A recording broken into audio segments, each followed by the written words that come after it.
Oke, nah bagian dari kami ya yang belum mengirimkan tugasnya, nanti ini tugasnya masih ditunggu ya.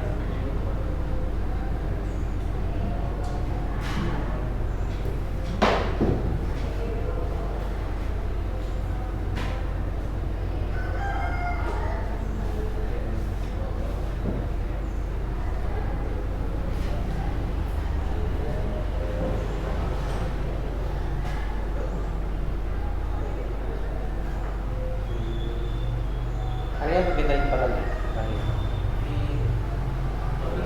Hari jumpa hari Senin ya? Iya, hari Senin jumpa kan? Nah, terakhir hari Minggu ya. Minggu sore ya, hari Minggu sore.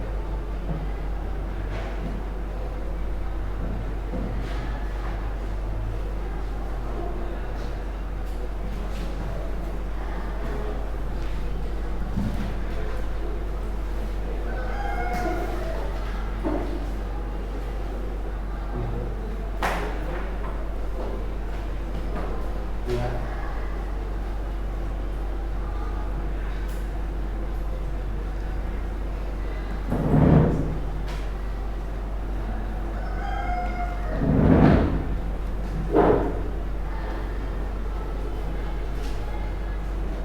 Jadi terakhir hari Minggu lah ya. Hah? Oh iya.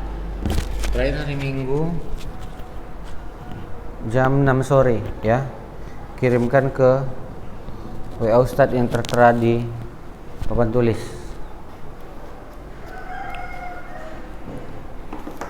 Oke ya, itulah ya.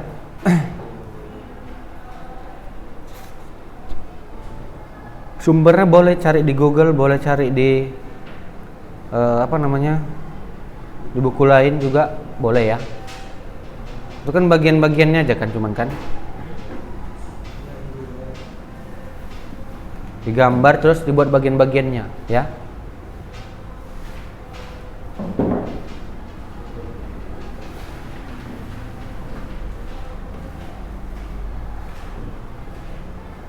Oke. Nah, terakhir materi kita adalah tentang penyerbukan ya kan? Terakhir kan? Nah, hari ini materi kita tentang penyebaran biji. Ya. Nah, seperti yang sudah kita ketahui, ya kan? Bahwasannya hasil daripada hasil daripada penyerbukan, ya kan? Sehingga nanti penyerbukan tersebut menyebabkan terjadinya fertilisasi, ya, pertemuan antara serbuk sari dengan kepala putik. Nah, nanti dari situ akan diperoleh yang namanya gamet, ya kan? Akan diperoleh namanya zigot ya, bukan gamet ya, zigot. Nah, zigot tersebut nanti masuk ke mana? Ke dalam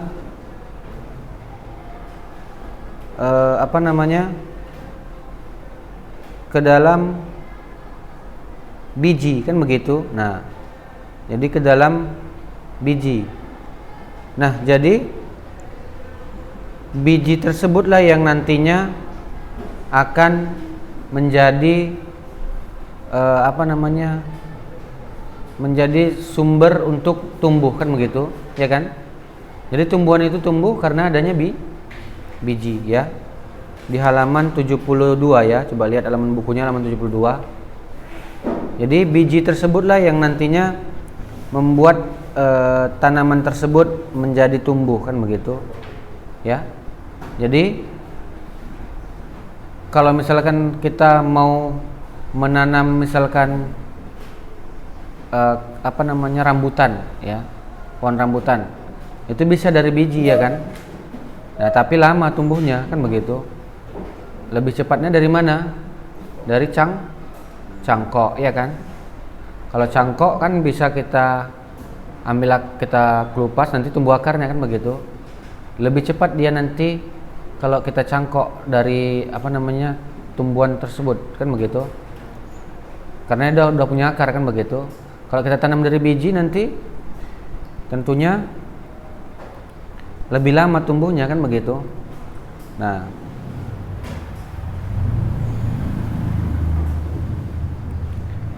maka di sini nanti ada namanya penyebaran biji. Nah, penyebaran biji itu ya terkadang tumbuhan itu ya tempat tumbuh induknya berjauhan dengan tempat tumbuh anaknya. Ngerti maksudnya? Misalkan induknya, misalkan ini pohon rambutan, ya kan?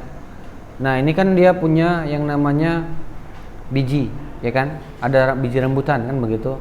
Nah, kemudian di situ misalkan ya,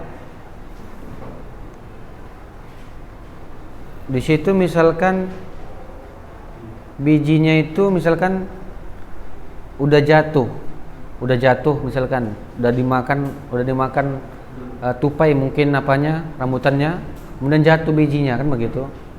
Nah, jatuh bijinya ini bisa terbawa oleh air. Nah, terbawa oleh air sehingga dia tumbuh di tempat yang lain, begitu. Ya. Terbawa oleh air, tumbuh di tempat yang lain. Jadi jarak dari tumbuhan induknya tadi dengan tumbuhan yang awalnya, tumbuhan yang yang anaknya tadi berbeda berjauhan, begitu ya. Nah, itu disebabkan oleh apa? Itu disebabkan oleh penyebaran biji, ya. Jadi penyebaran biji di sini bisa disebabkan oleh berbagai macam, ya. Ada itu namanya adalah ya anemokori, ya. Ada anemokori, kemudian ada juga yang dia nanti dengan bantuan manusia, begitu. Paham ya? Penyebaran biji itu ada yang dibantu oleh air, ada yang dia dibantu oleh apa? Ada yang dibantu oleh manusia, begitu ya. Nah, jadi penyebaran biji bisa juga dibantu oleh burung, kan begitu. Bisa juga dibantu oleh apa? Dibantu oleh air, begitu ya. Nah, bisa juga angin, kan begitu. Nah, jadi ini akan satu-satu kita lihat ya. Coba buka bukunya ya, halaman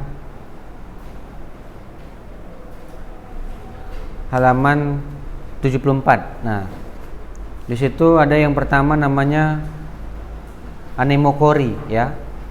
Nah, anemokori itu berarti penyebaran biji dengan bantuan apa?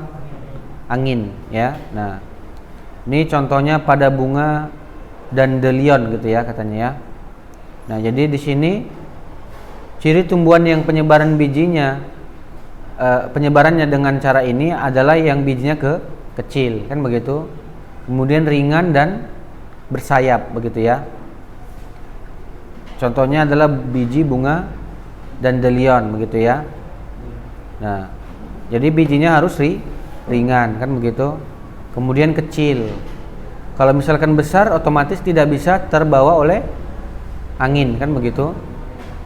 Kalau kecil bisa dibawa oleh angin, begitu ya.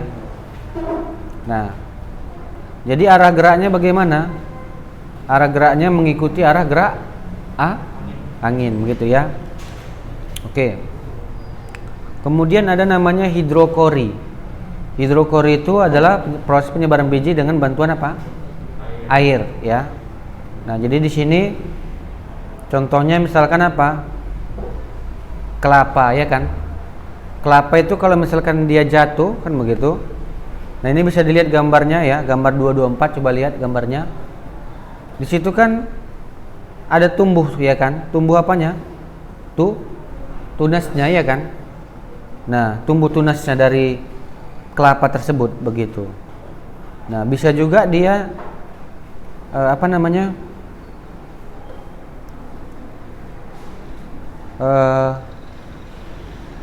terbawa oleh air sampai jauh dari induknya, begitu ya.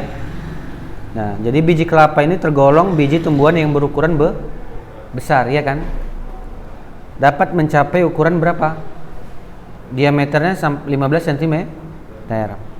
Nah, biji kelapa itu diselubungi oleh buah yang terdiri atas tempurung kelapa, sabut kelapa, dan kulit kelapa.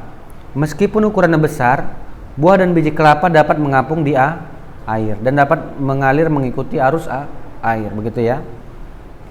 Kelapa dapat mengapung di air karena sabut buah kelapa memiliki banyak rongga udara, ya.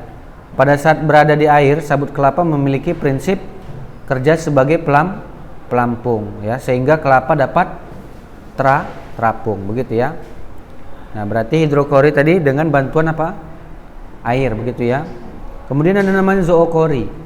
Zookori itu berarti proses penyebaran biji dengan bantuan apa? Hewan, ya, hewan. Nah, di sini ada 4 ya kalau dia jenisnya ya, zookori itu ya. Ada namanya entomokori, chiropterokori, ornitokori, mamokori, begitu. Nah, entomokori itu adalah penyebaran biji dengan bantuan serangga, contohnya wijen dan tembakau, ya kan? Kemudian chiropterokori itu penyebaran biji dengan bantuan kelelawar, ya. Contohnya adalah jambu biji dan pepaya, kan begitu. Kemudian ornitokori dengan bantuan burung, ya. Misalkan tumbuhan yang penyebaran bijinya dengan cara ini adalah tumbuhan yang buahnya menjadi makanan burung, begitu ya. Tetapi bijinya tidak dapat dicerna. Nah, ya. Biji tersebut akan keluar dari tubuh burung bersamaan dengan kotoran burung. Contohnya pada tumbuhan beringin dan benalu. Nah, jadi seperti itu ya. Jadi bijinya termakan oleh burung tersebut, dikeluarkan melalui kotoran burung tersebut, ya. Kemudian ada mamokori, yaitu penyebaran biji dengan perantara mamalia, ya. Mamalia artinya apa? Hewan menyusui, ya. Contohnya adalah hewan lunak yang membantu dalam proses penyebaran biji kopi, ya. Oke. Kemudian di sini ada namanya antropokori, ya. Antropokori itu adalah dengan bantuan manusia.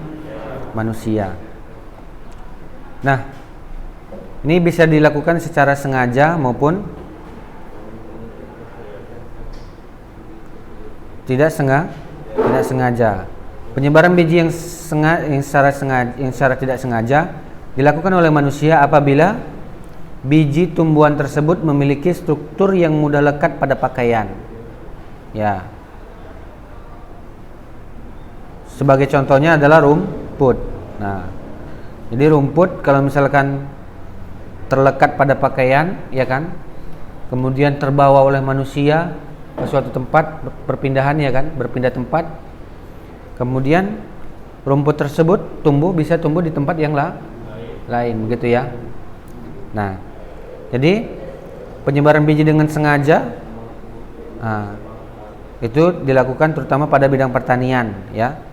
Ketika menanam padi atau jagung, ya kan, itu kan bijinya ditanam, gitu ya, atau tanaman lain.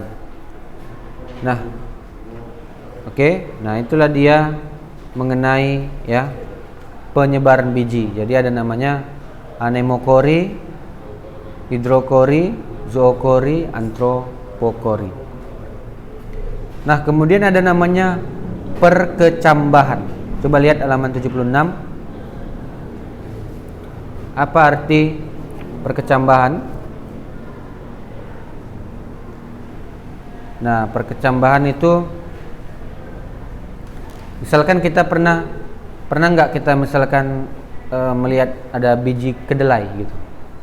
Biji kedelai itu kan kalau misalkan kita simpan atau kita masukkan ke dalam suatu tempat, atau pernah lihat kacang hijau? Kacang hijau pernah? Itu kalau kita simpan di suatu tempat, itu otomatis kan nanti dia bisa berkecambah, kan begitu. Nah, itulah yang disebut dengan perkecambahan, ya kan? Ya. Oke, nah itulah yang disebut dengan perkecambahan. Oke, coba perhatikan bukunya halaman 76. Nah, pernahkah kamu melihat biji jagung dan biji kedelai yang dijual dan disimpan? Nah, mengapa biji tersebut tidak tumbuh menjadi tumbuhan baru atau dan tetap menjadi biji? Nah, mengapa biji tersebut tidak tumbuh menjadi tumbuhan baru dan tetap menjadi biji? Ya.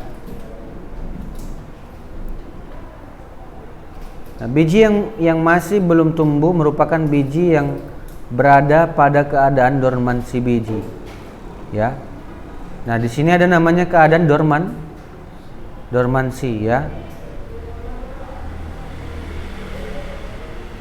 Nah, dormansi itu artinya apa?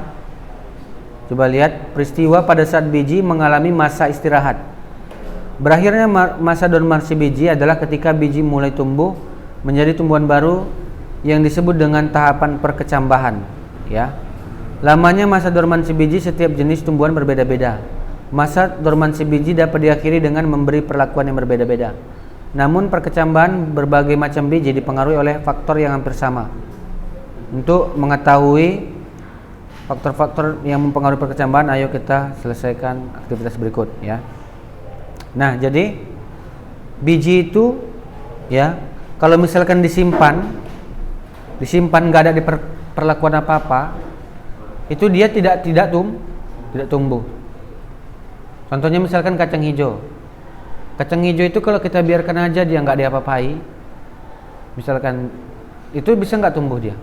Nggak bisa, ya. Tapi dia bisa busuk nggak? Bisa. Jadi keadaan di mana biji kacang hijau tersebut tidak tumbuh begitu. Keadaan di mana dia tidak tumbuh, ya. Nah, itulah yang dinamakan dengan dormansi, ya. Tapi ketika misalkan kita taruh air ke dalam, kita masukkan dia ke dalam air atau ke dalam kapas yang lembab, itu nanti bisa tumbuh kacangnya. Nah, jadi itulah perlakuannya, ya. Jadi kacang hijau itu ketika kita masukkan ke dalam air, dia bisa tumbuh. Nah, proses pertumbuhannya itu yang disebut dengan apa? Perkecambahan. Ketika dia dimasukkan ke dalam air, dia akan tumbuh dan berkecambah, begitu, ya. Paham, ya? Jadi ketika kacang hijau itu dibiarkan aja di suatu tempat, itu dia mengalami dormansi, tidak tumbuh. Tapi ketika misalkan kita taruh air atau kita masukkan ke dalam kapas, atau kalau misalkan biji yang lain itu dia kita taruh ke dalam tanah, ya kan? Karena medium penanaman ini kan berbeda-beda. Bisa ada misalkan bisa di air atau bisa juga di tanah, ya kan? Tergantung dari jenis tanamannya, begitu, ya. Nah, maka dia nanti akan mengalami apa? Perkecambahan, gitu, ya. Oke lah, ya. Nah, demikianlah untuk pertemuan kita hari ini, ya. Jadi jangan lupa dikerjakan tugasnya. Assalamualaikum warahmatullahi wabarakatuh.